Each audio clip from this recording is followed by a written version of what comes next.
ଏଇଟା ହେଉଛି Pana Sankranti ବ୍ଲଗ୍ର second part. ତ ମନ୍ଦିରରେ ଭଲ ଭାବେ ଦର୍ଶନ ହେଲା ପରେ ଫଟୋ ସୁଟ୍ ହେଇଥିଲି।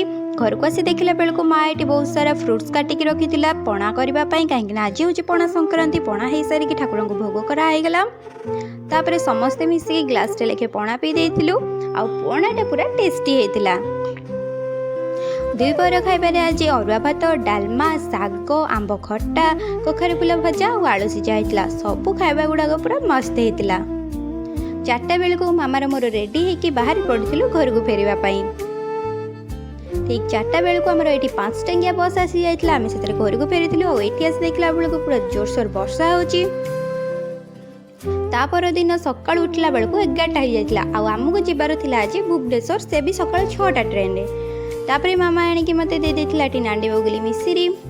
ଆଉ ବାହାରେ ଏତେ ଜୋରରେ ଖରା ହେଉଛି, ସେଥିପାଇଁ ଆମ ଘରେ ଆଜି ଦହି ପଖାଳ, ମାଛ ଭଜା ଆଉ ଆଳୁ ଭଜା ହେଇଥିଲା।